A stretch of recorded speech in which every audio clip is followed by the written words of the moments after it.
Hi friends, मैं आकांक्षा Sharma GK with आकांक्षा में आपका स्वागत करती हूँ। और आज हम एनसीईआरटी का तीसरा भाग पढ़ने वाले हैं। इसके पहले हमने इसके 2 भाग पढ़ चुके हैं। अगर आपने नहीं देखा है तो डिस्क्रिप्शन बॉक्स में मैं इसकी प्लेलिस्ट दे दूंगी, तो आप इसके पहले के दोनों भाग देख लीजिएगा। इसमें हम एनसीईआरटी ऑब्जेक्टिव तरीके से पढ़ेंगे ये, क्योंकि हर पीसीएस एग्ज़ाम, चाहे हम एमपी का देखो चाहे और कोई भी देखो, हर जगह के पीसीएस जो एग्ज़ाम है वहाँ का एग्ज़ाम पैटर्न जो है बिल्कुल चेंज हो गया है। जैसे कि यूपीएससी एग्ज़ाम लेता है उसी प्रकार के क्वेश्चन पूछे जाते हैं, तो यहाँ पे उसी प्रकार के क्वेश्चनों का प्रैक्टिस आपको करना है। पूरे वीडियोस देखिएगा। अगर वीडियो अच्छा लगता है तो कमेंट ज़रूर कीजिएगा, ताकि हम मोटिवेट होते रहें कि हमको और वीडियोस लाना है। इसके अलावा हमको पता भी चलता रहता है कि कौन वीडियो देखता है, और हम नाम से उनको पहचान जाते हैं। पहला क्वेश्चन है आज का, निम्नलिखित पर विचार कीजिए। पुरापाषाण काल, मध्य पाषाण काल और नवपाषाण काल, इस तीनों कालों में से किस काल के औजारों को माइक्रोलिथ या लघु पाषाण कहते हैं? तो ध्यान रखिए, मध्य पाषाण काल, मध्य पाषाण काल का जो औजार होता है उसको माइक्रोलिथ या लघु पाषाण कहा जाता है। किस काल के औजारों को कहा जाता है माइक्रोलिथ या लघु पाषाण?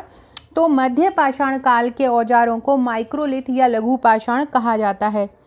इसकी हम व्याख्या पढ़ लेते हैं। लगभग 12,000 वर्ष पूर्व से लेकर 10,000 वर्ष पूर्व तक के काल को मध्य पाषाण काल कहा जाता है।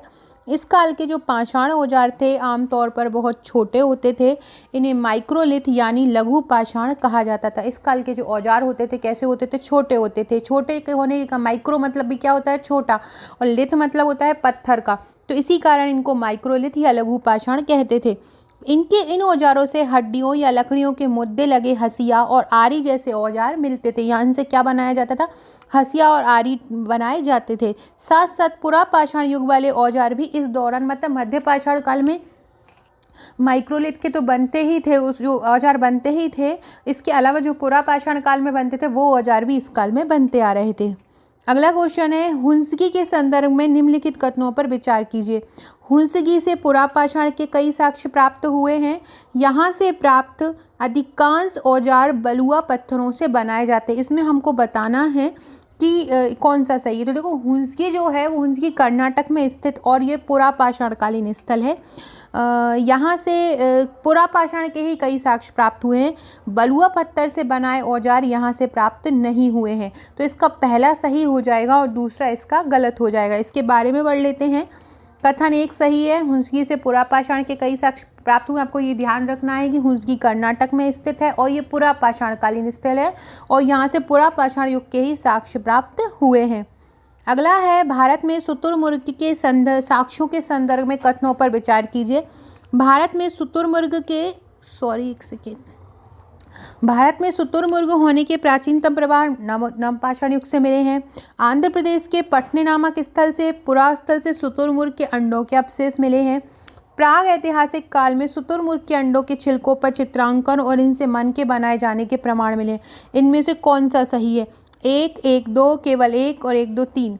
तो देखिए, इसका केवल जो तीसरा जो ऑप्शन है वो, इसकी पहले व्याख्या पढ़ लीजिए। भारत में शुतुरमुर्ग के होने के प्राचीनतम प्रमाण पुरापाषाण काल से प्राप्त हुए हैं, ना कि नवपाषाण काल से। ये अवशेष पटने नामक पुरास्थल से मिले हैं, जो कि महाराष्ट्र में स्थित है। पटने कहाँ पर स्थित है? महाराष्ट्र में स्थित है। अतः कथन 1 और 2 गलत है, क्योंकि वहाँ पे क्या बोला है? नवपाषाण काल। देखिए, ये बोला है नवपाषाण, तो शुतुरमुर्ग के साक्ष्य पुरापाषाण से मिले हैं। आंध्र प्रदेश के पटने से नहीं मिले हैं, महाराष्ट्र के पटने से मिले हैं। तीसरा जो पॉइंट है वो सही है। प्राग ऐतिहासिक काल में शुतुरमुर्ग के अंडे के छिलकों पर चित्रांकन और इनसे मन के बनाए जाने के प्रमाण मिले हैं प्राग ऐतिहासिक काल में। हाल ही में 25,000 वर्ष पुराना एक शुतुरमुर्ग के अंडों के सेल जो है राजस्थान की बूंदी से भी प्राप्त हुए। ये फैक्ट भी याद रखिएगा कि आपसे पूछ सकते हैं कि हाल ही में शुतुरमुर्ग के अंडों की सेल प्राप्त हुए हैं, वो कहाँ से प्राप्त हुए हैं? तो राजस्थान के बूंदी से प्राप्त हुए हैं। अगला क्वेश्चन देखते हैं, निम्नलिखित में से सबसे पहले किस जंगली जानवर को पालतू बनाया गया? गाय, कुत्ता, बकरी, बैल। तो सबसे पहले कुत्ते को जो है पालतू बनाया गया। सबसे पहले किस जंगली जानवर को पालतू बनाया गया? कुत्ते को बनाया गया। तो उसमें लिखेंगे सबसे पहले जिस जानवर को पालतू बनाया वह कुत्ता था। इसके बाद मनुष्य ने भेड़ और बकरी को भी पालतू बनाया। अगला क्वेश्चन है, निम्नलिखित में किन स्थानों पर पुरातत्वविदों को शुरुआती कृषकों और पशुपालक होने के साक्ष्य मिले हैं? मतलब कि यहाँ पे किसान थे, यहाँ पे पशुपालन होता था, कहाँ से मिले हैं? तो पहला ऑप्शन है पय्यमपल्ली, दूसरा है हल्लूर, तीसरा है महागड़ा, चौथा है गुफ्रकाल, पांचवा है बुर्जहोम। इनमें से कहाँ कहाँ पर मिले हैं? तो अगर हम देखेंगे कि कहाँ पर मिले हैं, तो ये जो पांचों स्थान हैं, पांचों ही जगह पर पशुपालक और कृषक होने के साक्ष्य मिले हैं। इसका हम पढ़ लेते हैं कि जो सभी जो पाषाण ये जो जितने भी स्थल बताए गए हैं, ये सभी नव पाषाणकालीन स्थल है और इन सभी स्थानों से शुरुआत में कृषकों और पशुपालकों के साक्ष्य मिले हैं। आप देख सकते हैं ये जितने भी हैं, पय्यमपल्ली हो चाहे हल्लूर हो, ये साउथ के हैं, महागड़ा हो चाहे गुफ्कोल हो, वो जो हम कश्मीर में, तो ये सभी जो हैं यहाँ पे कृषकों के भी साक्ष्य मिले हैं और पशुपालन के भी साक्ष्य मिले हैं। अगला क्वेश्चन है, सूची 1 और सूची 2 को सुमेलित कीजिए, बताइए कि ये अभी कहाँ पर हैं। जैसे कि मेहरगढ़ कहाँ पर है, कोल्डी हवा कहाँ पर है, चिरांद कहाँ पर है, गुफ्रकाल कहाँ पर है। जो जहाँ पर हो आपको उसके सामने उसकी टेबल बनाना है। तो जैसे सबसे पहले अगर हम मेहरगढ़ देखें, तो मेहरगढ़ जो है पाकिस्तान के बलूचिस्तान प्रांत में है। तो आपको याद रखना है जो मेहरगढ़ जो स्थल है वो पाकिस्तान में है, हमारे भारत में नहीं है। मेहरगढ़ कहाँ पर है? पाकिस्तान में है। और मेहरगढ़ से गेहूँ और जौ के अवशेष मिले हैं। मेहरगढ़ से किसके मिले हैं? गेहूँ और जौ के मिले हैं। मेहरगढ़ में पुरातत्वविदों को विभिन्न प्रस्तरों से अनेक जानवरों के अवशेष मिले हैं। इनमें हिरण तथा सूअर जैसे जंगली जानवरों की हड्डियां सबसे निचले स्तर से मिली हैं। हिरण और जो सूअर जैसे जंगली जानवर हैं, उनकी हड्डियां भी मिली हैं सबसे निचले स्तर से। इसके बाद के स्तरों में भेड़ और बकरियां तथा उसके ऊपर मवेशियों की हड्डियां मिली हैं। इससे लगता है कि ये लोग मवेशी जो है, मवेशी मतलब जानवर, पालने लगे थे। कोल्डी हवा जो है वो उत्तर प्रदेश के इलाहाबाद ज़िले में स्थित है। यहाँ से चावल और जानवरों की हड्डियों के टुकड़े प्राप्त हुए हैं। तो सबसे पहले हम देखेंगे मेहरगढ़ कहाँ पर है। मेहरगढ़ कहाँ पर है?